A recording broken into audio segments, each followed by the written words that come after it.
So welcome to the next video.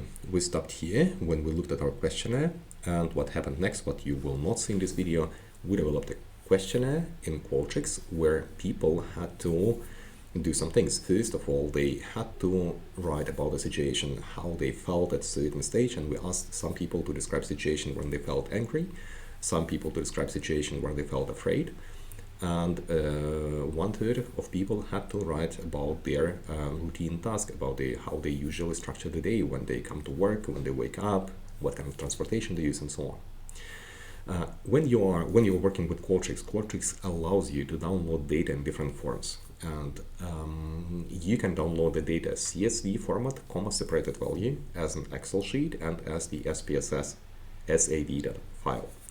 SAV file is the file that contains a lot of data. That's actually the best one to continue with work. But as not everybody uses Qualtrics, you may use a different program. Most likely, you will get the data in a CSV format, and I want to show you what it is. So we have the file, which is now, I will upload the file that you will have it. It's YAB from my name in 2025, and it's a CSV file. If I open this file using Excel, something terrible is going to happen. It is happening on the other screen, but I'll show you in a second. This is how it will look like. So it's really hard to understand how to work with it. The reason is very simple, because the file is actually just a text file. And if you open it with Notepad++, I'm using Notepad++, and recommend you using it. If you're on Mac, there are other programs. It's free. You will see how the data looks like. You see that actually we had the ID of the person, we had manipulation. We asked also about the gender, year of birth, and here are the questions from the behavioral inhibition scale and behavioral activation scale. You see this one. But the data is very hard to read. The reason is that the CSV file introduces everywhere where you should start with the next column, introduces a comma. You have to be aware that there are different formats for the CSV files. Some CSV files, they use the semicolon. The reason is very simple. Sometimes comma is a part of the data. It can be 4.5, and then it will introduce immediately a next column, whereas it shouldn't. That's why they use the semicolon. Sometimes they use for the text also the brackets, or they use for the text kind of different characters that should indicate that what is going to come is going to be text data. Here we don't have this issue. We have a very simplified version of the CSV file. The question is how we open it. I'll show you how you open it with Excel and how you open it with SPSS. For Excel, I'm just going to start my Excel. I have the German version, but I'm pretty sure you will have your English or whatever language you're using version. So we go to a new file. Then we go to data. And data you can import from text or CSV. We click on this one. The new dialog comes and asks me what kind of data do I want to import. And I say I would like to take this one, this file, and click on import. Usually Excel will automatically understand. Yeah, it did it automatically. If it didn't understand you automatically, you have to say here that actually please use semicolon instead of comma, or please use I don't know, the tab stop instead of the comma. But in our event, everything is fine. That's why we click on transform, and the data will look like this. So you can check that everything is correct. I assume everything is correct. And then we have our data file here. So while we're watching, I'm going to start SPSS. It needs always time to start. And if everything is fine, you click on close and load. And here we go. We have the data that we need.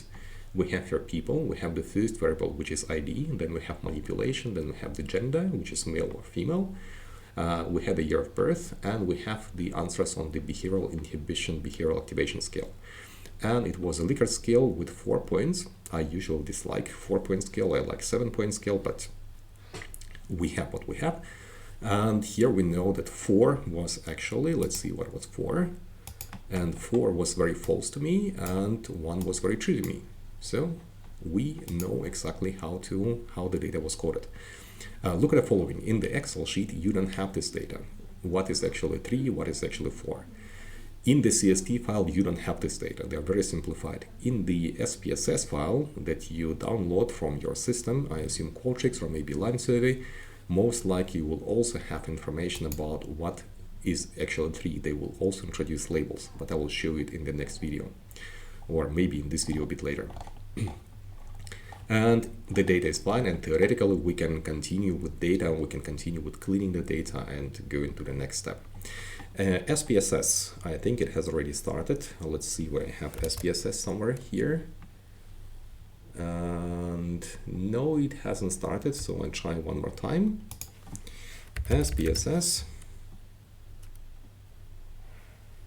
statistics, and let's see where it will start. It always needs more time because the program uses a lot of your memory, and I think I have too many windows open, but we'll find out in a second. Okay, now it starts. In the SPSS, I have it on the second screen, show you in a second. It will look like this. And now in SPSS, I have an empty sheet, and I would like, of course, to open the file that I need. That's why I click on open. In my path, I'm going to my desktop because I have my data on my desktop. On the desktop, I have the folder for research methods. And here you can see it doesn't see the file. You have to specify what kind of file you're going to enter. You can enter Excel file because I already saved my file as Excel, so I can use it as Excel file. Or you can go to all data, all supported files, or you can go for CSV or TXT. And this is what we need. Now click on up. I think I clicked something wrong. Actually, I wanted to click on open, but one more time. And this file, and click on open. A dialog comes. Let's see what a dialog will say. It kind of looks empty. I don't know what they mean by this one, but probably it's still loading.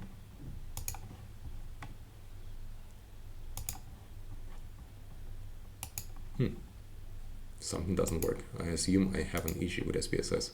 Let's try one more time. As you see, SPSS is a program that is kind of not always the best one. No, something is not really working. Let's see whether we can click on something. No. Probably I'll need to restart SPSS completely. That's why I'm going to hit the pause button and continue in a second. For you in a second, for me in a few minutes. So now I restarted SPSS and we try it one more time. So we go for the file CSV. And this is the file that we're working with. I will upload the file. We come here to the window which showing generating preview. Okay, we'll wait, and here you see that we received the file, and it looks as terrible as we had it initially. We go to the next button. It is delimited. Yes, it is delimited. We don't have the fixed width. Line number that contains variable names. In the first line you say I do have variable names. Sometimes you have only the data, so it is correct. What is decimal symbol? Wouldn't have decimal symbol. That's why let's call period, because we have comma as the separating value. Now let's go on the first case. Data begins with the number line 2. Okay. All of the cases we want to import. Sometimes you are interested only, let's say, in first 100 cases. It is not the case in our event. And now we have here, you see what are the delimiters. Although we already said it should be comma, but we delete the space, the comma, and all of a sudden you see in the preview exactly what we wanted to see. Let's make it a bit bigger. You see the data. The first line is being imported as the variable names. Then we actually, do we have to do something? Quotation marks. We don't have quotation marks, so we click on next. Invalid variable name, ID. I don't know what is, let's try with a small one, ID. I think SPSS has issue with a big letter with the first variable. Let's see, it will work. Yeah, it worked. So you see the ID should be written as small letters and actually finish. And now a miracle occurs, hopefully, and we have our data file. And here we go to data view, and you see the same thing that you see in Excel. So here is our Excel, and more or less the same things you see in SPSS. What is the difference between Excel and SPSS in working with data? I'll show you in the next video. See you soon.